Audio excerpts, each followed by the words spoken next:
gravando nossa primeira e seria a segunda aula, sendo que ontem não tivemos aula devido ao feriado da independência, 198 anos da criação do nosso país. Então, essa é a nossa primeira e segunda aula de história dessa segunda semana de setembro também.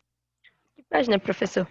A que foi passada para casa, Nália. Na aula passada de terça-feira, exato 8 dias hoje, as questões que concluem o capítulo 10 sobre o Império Bizantino, que você vê projetado aí na tela, a página 26 do livro didático. Nália parece que também não mandou lá pelo Classroom, feito Dona Malu e Dona Ana Terezinha. Eu mandei sim, professor. Eu mandei, professor, também. Como é que vocês mandam a tarefa e não sabem qual foi a tarefa que foi passada para casa? Me expliquem aí. Porque faz muito tempo que eu passo a É que eu acabei de chegar, professor. Que eu não disse ao senhor que eu ia ter que sair. Gente, mais tempo faz que Dom Pedro gritou: independência ou morte. Vamos lá, primeira pergunta. Página 26 do didático. Em uma tarde de verão, quando a missa estava prestes a começar na Basílica de Santa Sofia, em Constantinopla, aquela importante igreja que foi transformada em mesquita, o cardeal católico Humberto tirou uma carta, uma bula papal de excomunhão e pronunciou as palavras com a carta na mão. Que Deus veja e julgue, e pôs o documento sobre o altar. De acordo com a descrição da ação do cardeal Humberto, que estava a serviço do Papa, o patriarca bizantino era visto pelo Papa de Roma como hierarquicamente inferior, ou seja, ele deveria, o patriarca de Constantinopla, patriarca bizantino, aquele que cuidava da igreja lá no Império Bizantino, na ordem da igreja ele deveria estar abaixo do Papa, o que às vezes não acontecia, como é esse caso aqui. Qual a ação do cardeal Humberto? A pergunta inicia dizendo que ele estava a serviço do Papa, esse cardeal.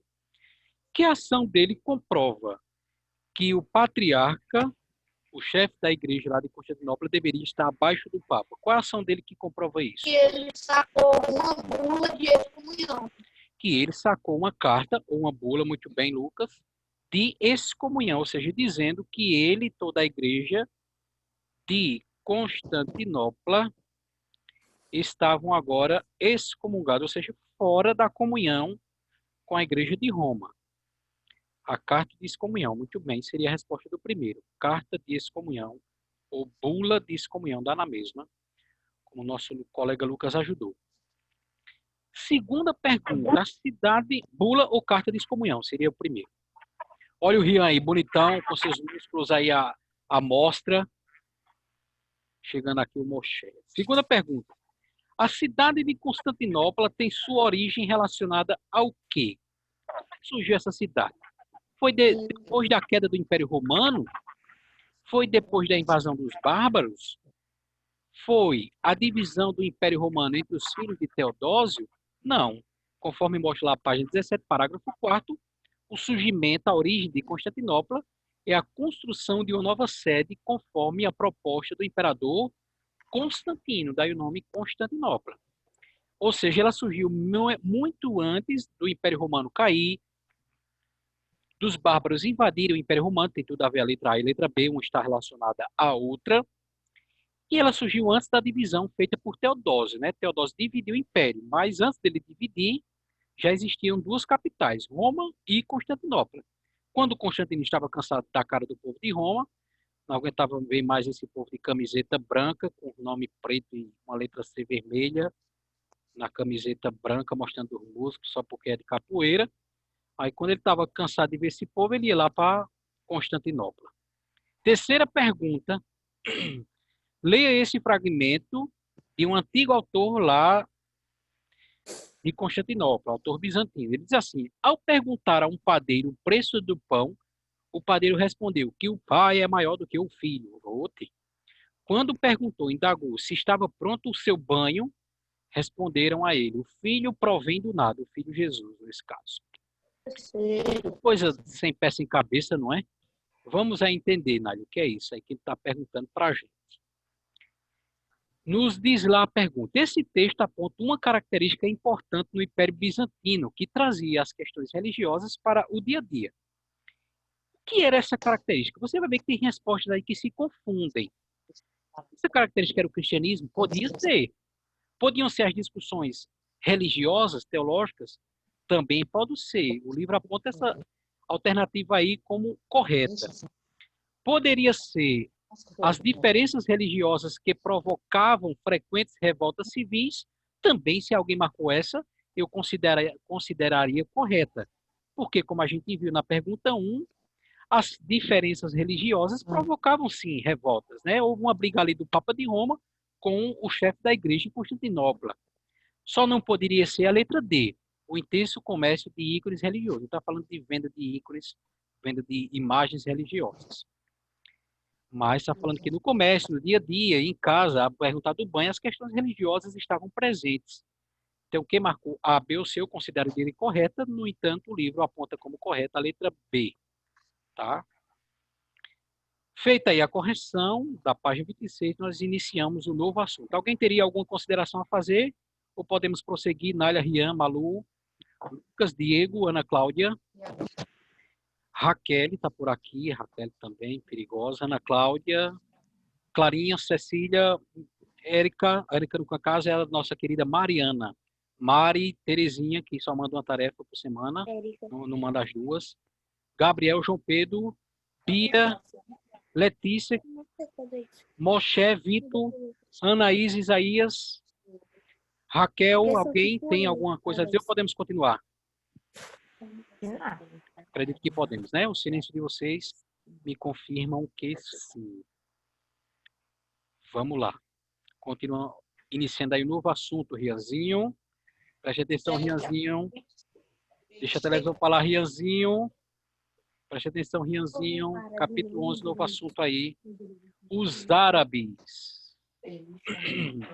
Gente, tudo isso aí que vocês veem na ilustração de abertura do novo assunto, do novo capítulo, são pessoas orando, pessoas rezando. No caso, peregrinos muçulmanos na cidade de Meca, ainda hoje importante cidade de peregrinação muçulmana, peregrinação islâmica. Tudo isso aí são pessoas agachadas fazendo isso. Parece Primeira chão pergunta, de várias cores. parece o piso, né? Cerâmica, né? Mosaico, algo do tipo. Vamos lá. Primeira pergunta. De que forma o Império Árabe se estabeleceu e qual a relação entre a unidade política e a religião dos árabes? Talvez não seja tão fácil a gente responder essa pergunta porque é um assunto que a gente vai iniciar agora. Mas talvez a segunda pergunta seja mais fácil a gente responder. Você já ouviu falar, Rian e os demais, na religião islâmica, sim ou não, Raquel? Ouvi. Já? Ouviu já. Já. O que já ouviu da religião islâmica? Que ele explode gente, o quê?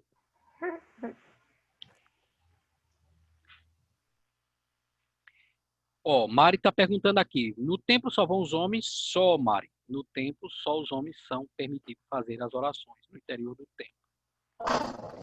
A religião islâmica, ela muda muito de local para local. Tem locais que são mais rígidos, né? Então, por exemplo, aquela veste que as mulheres muçulmanas, né? Passa sempre naquele comercial que a gente já não aguenta mais, né? O meu país é a terra, o meu país somos todos nós, ninguém te separa da terra. Ninguém não aguenta mais aquele comercial, né? Aquelas mulheres lá de véu é tudo muçulmana, os imigrantes que chegaram no Brasil. Burca, valeu, Mário, muito bem lembrado. Então, tem regiões em que a burca deixa só o olho das mulheres de fora, né? Tem outras que elas usam um véu, simplesmente um véu para identificar. Ou seja, a rigidez da aplicação religiosa islâmica, o modo como vai se viver a religião, varia muito de lugar para lugar. Tem lugares que são mais fechados, outros lugares são mais abertos, né? Mas que bom que vocês, povo lindo aí do 6º ano, já ouviram falar dessa religião. Tenho certeza que fosse o povo do 9º ano não saberia, mas vocês são top, né? Essa galera aí é show de bola. Só não manda as tarefas, só manda uma, né, dona Ana Terezinha? Vamos lá. Continuando aí. na página 28. Os árabes viveram aí uma forma de organização, é o que a gente vai estudar nesse novo capítulo, né? Como eles se organizaram, esse povo árabe, na política, na cultura, na religião, como eles se expandiram a partir lá dos anos 600, século VII. E aí nós temos que localizar nesse mapa a Península Arábica, né?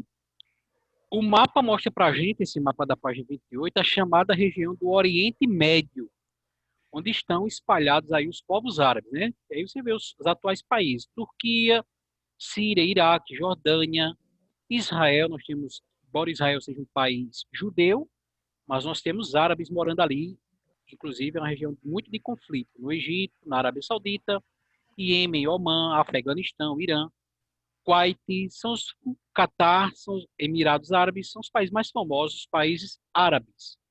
Então, toda essa região que aparece no mapa é chamada de Oriente Médio, toda essa região. Nessa região, nós precisamos identificar a chamada Península Arábica. A gente já estudou em capítulos passados a chamada Península Balcânica, onde estava localizada a Grécia. Nós já estudamos a Península Itálica, onde se desenvolveu Roma. E nós já estudamos, já mencionamos em aulas passadas, a chamada Península Ibérica, onde está Portugal e Espanha. Então, depois de a gente já ter mencionado essa palavrinha, não é nova nos ouvidos da gente, essa palavrinha península. Embora ela seja uma palavra da matéria de geografia, mas a gente já usou, já falou sobre essa palavrinha nas aulas de história. Então, como a gente já tratou dela, não é nova aos nossos ouvidos, alguém lembra o que é uma península?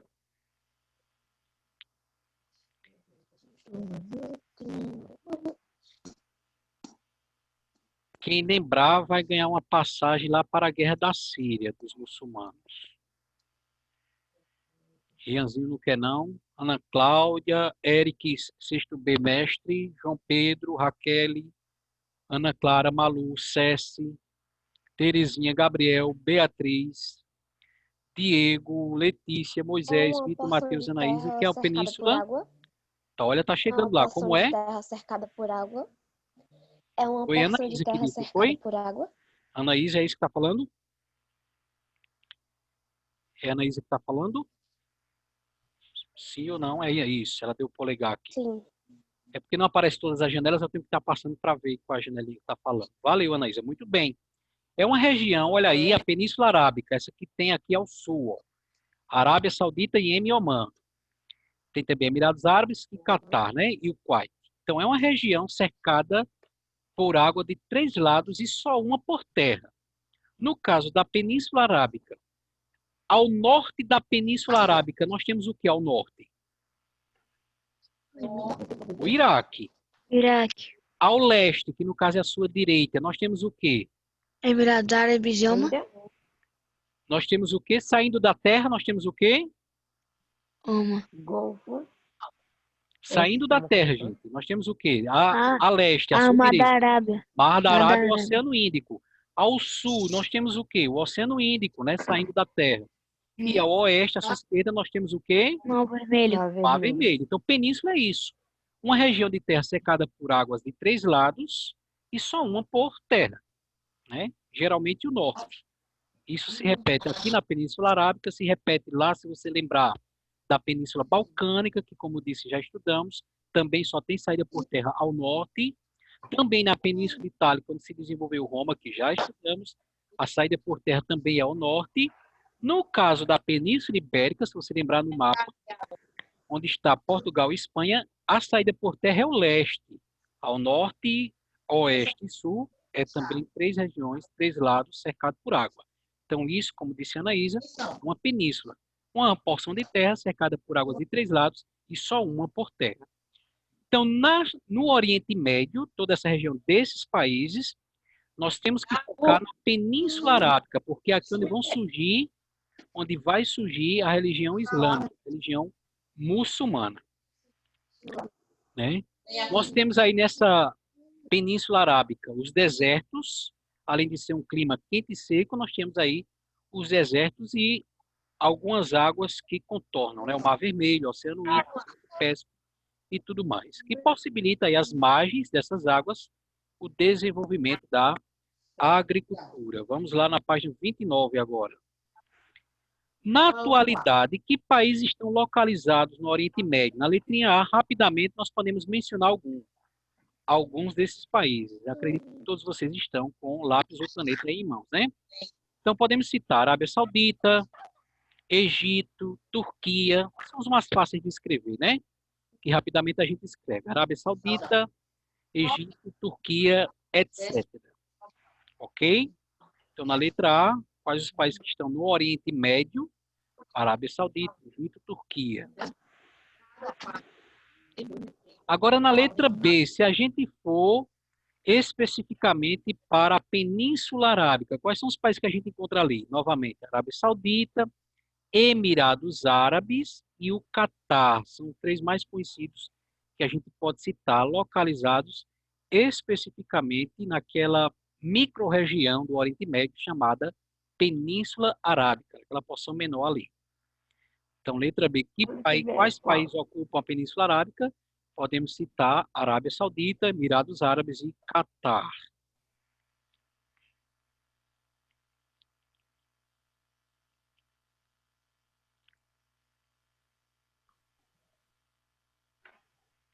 Acredito que todos já tenham colocado aí. Qualquer coisa pode voltar depois à gravação no YouTube para rever algum detalhe que passou despercebido.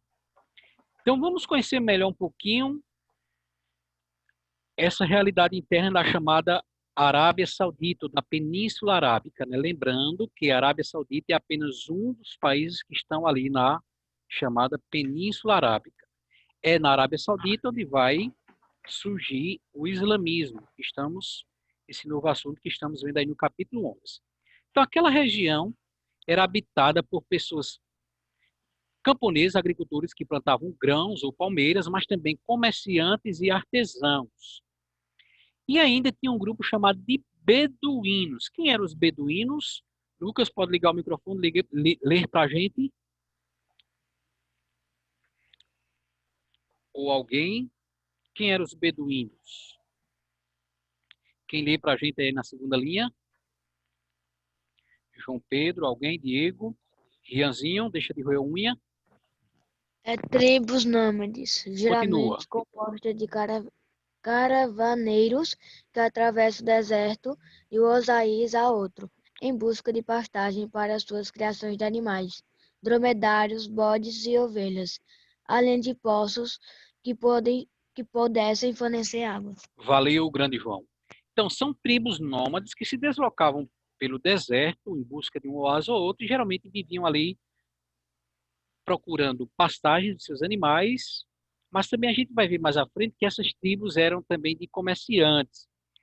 Então, eram pessoas que viviam no deserto, peregrinando pelo deserto, né, em busca do sustento da vida. Essas tribos nômades do deserto, chamadas ali de beduínos. Para os beduínos, o dromedário era mais que um meio de transporte, era fonte de couro, carne e leite. Esses povos também se alimentavam de tâmaras. E por meio do comércio com as cidades próximas, olha aí o comércio, ao litoral da península, obtinham outros produtos necessários para a vida rudimentar que levavam. Então, eram tribos peregrinas, nômades pelo deserto, em busca de sobrevivência e também de comércio, os beduínos. E aí esse segundo parágrafo cita para a gente, Nália e os demais, um animalzinho que eles usavam nessas viagens pelo deserto, as tribos dos beduínos, que era um animal chamado dromedário, parece muito com o camelo. Alguém sabe a diferença de um dromedário para o camelo? Quem sabe? João Pedro, Ana, Nália, Rianzinho. Preste atenção, Rianzinho. Qual seria a diferença de um dromedário para um camelo? Alguém sabe? Sim ou não? Talvez. Raquel, Ana Clara, Malu, Ceci, quem sabe? Terezinha, Mari, Beatriz, Letícia, Moché, Vitor Matheus, Raquel, Eric Sexto B, mestre, Isaías, quem sabe a diferença entre um dromedário e um camelo? Gente, vocês cochilaram, foi? O camelo as suas costas? Ele tem duas corcovas, né? Parece. Ele Muito está bem, a presente na diferença Ásia. está nas E o costas, como alguém dromedário disse aí. está mais preferencialmente na África. E só E tem o um. dromedário tem uma córcova só, né? Um só, digamos assim, É. um caroço, as costas. Já o camelo tem duas córcovas. Muito bem. A diferença está, como alguém disse, nas costas. E o João Pedro aí concluiu para a gente. Valeu. Os beduínos viviam em famílias, nessa região oriente. A gente aqui no ocidente chama famílias. Lá no oriente eles chamam de clãs. Nada mais são do que famílias. Quando essas famílias, esses clãs se juntam, formam tribos. Não tem nada a ver com os índios, né? Tribos são esse agrupamento de famílias aí. Geralmente comandadas por um chefe, que é, traduzindo, líder. Esse líder é auxiliado por um conselho de pessoas destacadas, notáveis. Geralmente esse conselho que governa as tribos, as pessoas mais experientes, né? Os mais velhos, os mais sábios, mais vividos. Essas tribos mantinham, como a gente já mencionou, contatos comerciais, mas também algumas vezes uma tribo ou outra entrava em conflito por disputa de mercado, por disputa de território, oásis, por disputa de comércio. Então a animosidade, o glossário lá embaixo do rodapé da página vai dizer a briga, a rivalidade era frequente entre essas tribos. E aí vão surgindo, a partir dessas tribos nômades, os beduínos do deserto, vão surgindo cidades e também reinos. As cidades mais fortes vão se transformando em reinos. Os reinos ou as cidades, o que é que acontece com elas? Quem ajuda aí lendo esse penúltimo parágrafo, acima da imagem. Posso ler, professor? Vai lá, Nália.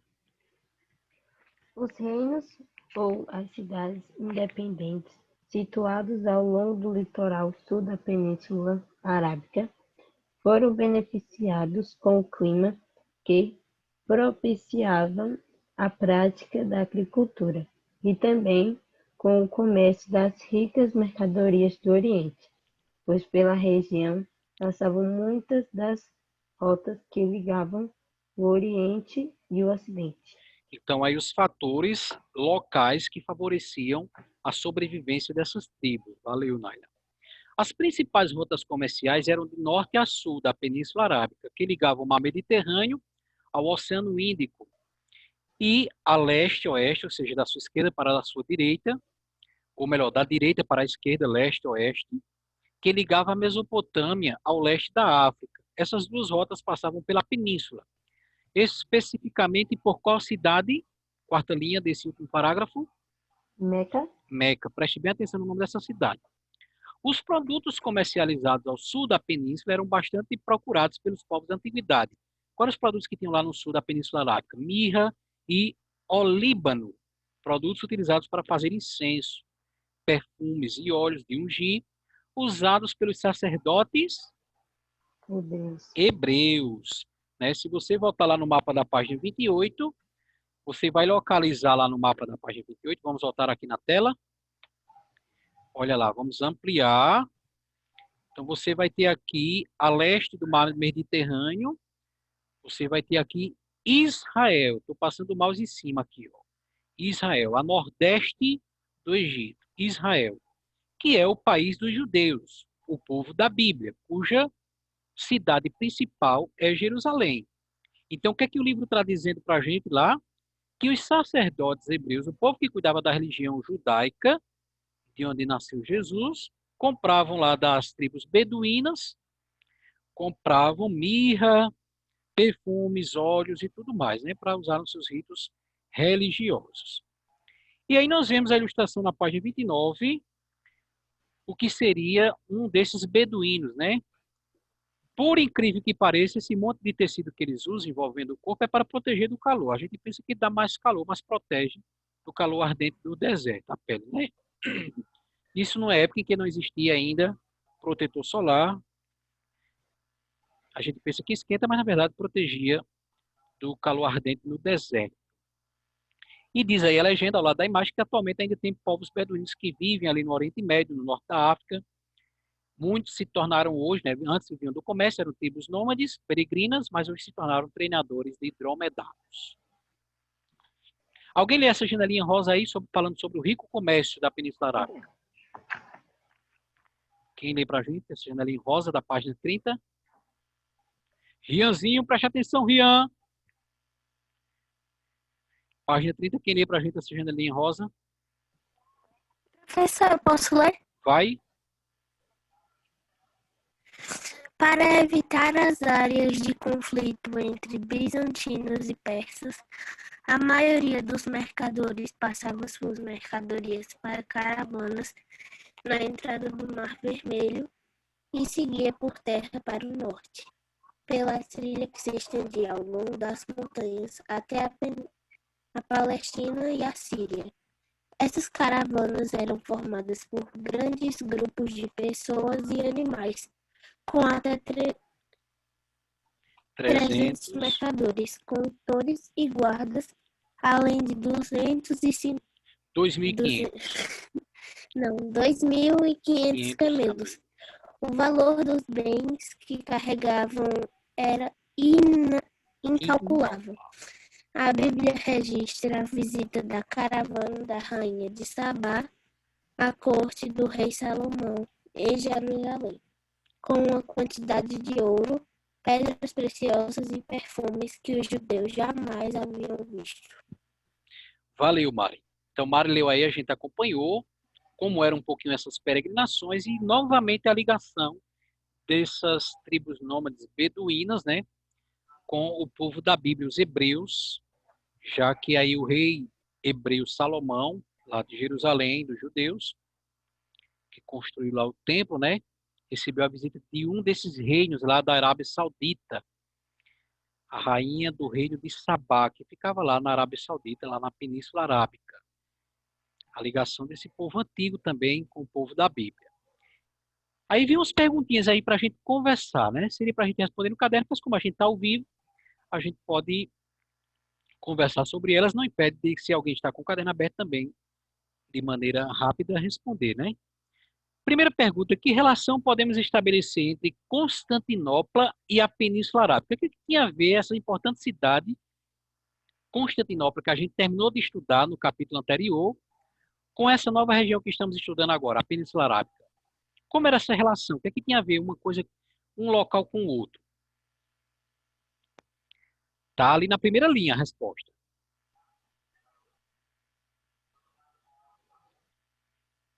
A primeira Por linha evitar as áreas de conflito. era uma relação de Evitar conflito. as áreas. Isso, muito bem, como alguém disse aí, eram regiões de conflito uma com a outra. Por quê? Porque elas disputavam o comércio.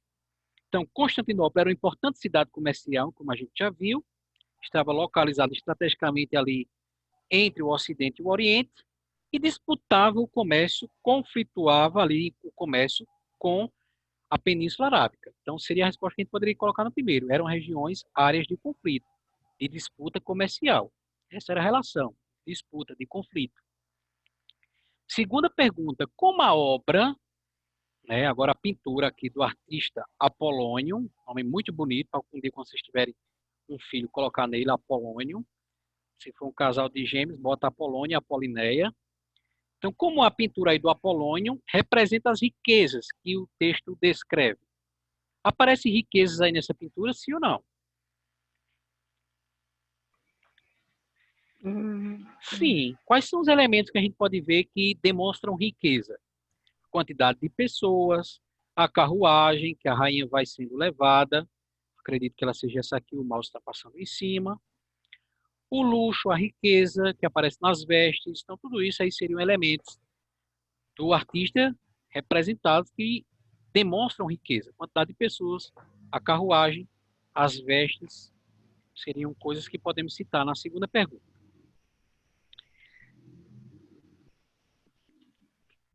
Quando se trata da religião desses povos beduínos da Arábia Saudita, eram politeístas, e vocês já sabem, adoravam vários deuses. 10 horas. Isso. Vocês têm outra aula agora, de 10 horas? O professor ainda não... Não, professor. Mas seria aula de quem? Do professor Anderson. Ah, então tá gravado, a gente pode aproveitar esses últimos minutos, né? Para concluir. Pode ser? Para concluir essa página? Vamos lá, concluindo essa página. Faltam 6 minutos para encerrar aqui. Como já está gravado ciência, vocês podem assistir quando sair daqui, né? Já que não vai ser ao vivo. Então, a religião desses povos beduínos eram politeístas, isso aí você já sabe, adoravam vários deuses, acreditavam em espíritos bons e maus e também em superstições, proteção que era dada pelos amuletos.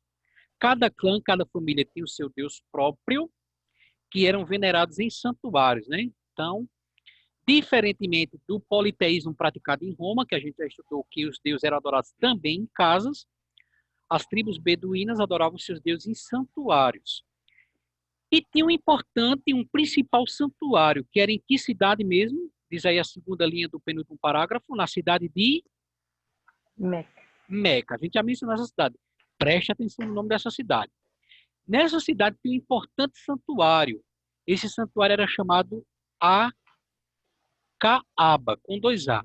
Nessa Caaba abrigava representações dos deuses das diversas tribos árabes. Então, cada tribo tinha o seu deus. E lá nessa Caaba, você tinha uma representação, imagem de todos os deuses que eram adorados ali na Península Arábica. Na Caaba também se encontrava a chamada Pedra Negra, que, segundo a crença das tribos nômades, das tribos beduínas, foi enviada essa pedra do céu, muito branca, mas de tanto absorver a ruindade, a maldade, os pecados da humanidade, tornou-se profundamente negra. Então, nessa Caaba, que era o santuário da cidade de Meca, não esqueça disso, hein? Que vai ser muito importante para a gente não esquecer, estar com essa informação bem fresquinha na memória, bem presente na memória, para a gente poder continuar a aula segunda-feira.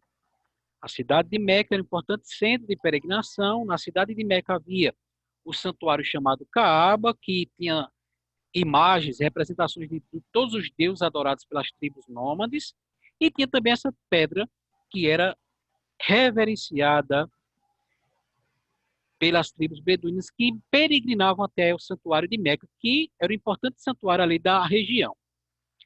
Nessa localidade da Península Arábica se falavam diversos dialetos, mesmo diante dessa diversidade de dialetos, de línguas, de idiomas falados.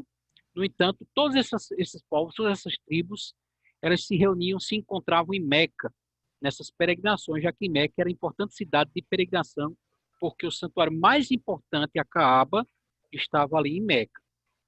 No entanto, havia uma tribo que dominava a cidade de Meca. Que tribo era essa na penúltima linha? Corai. A tribo dos Coraixitas.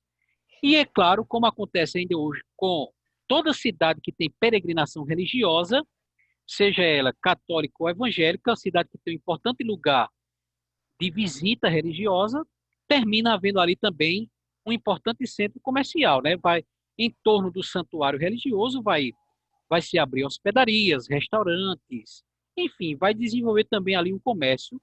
Então, a cidade de Meca, além de ser a principal cidade de peregrinação das tribos beduínas, por conter lá o santuário da Caaba e essa pedra negra que era reverenciada, esse santuário da Caaba, na cidade de Meca, sob o controle da tribo dos Coraixitas, ali se desenvolveu também um importante centro comercial. Não é novidade a gente dizer que essa tribo dos Coraixitas, que controlavam a religião na cidade de Meca, que era a importante cidade de peregrinação, é claro que eles eram os primeiros e os principais beneficiados com essas peregrinações, comercialmente falando, já que muita gente, todo mundo ia visitar a Caaba em Meca, ali movimentava muito dinheiro que enriquecia a tribo dos Coraixitas. Então não esqueça esse detalhe, porque tem tudo a ver com esse personagem que cita aí na página 31, o famoso Maomé, tem tudo a ver com esse contexto, mas aí são cenas dos próximos capítulos. Segunda-feira a gente espera se encontrar novamente aqui pelo Zoom. Muito bom vê-los, né, depois desse feriadão que a gente não pode nem viajar devido à pandemia. Sim, falta o bom, o melhor de tudo, que é a tarefinha de casa, né? Como essa semana só tem um, eu acredito que a Ana Terezinha vai mandar, né? Vamos ver aí na página 11. Aliás, do capítulo 11 para casa, a página 15.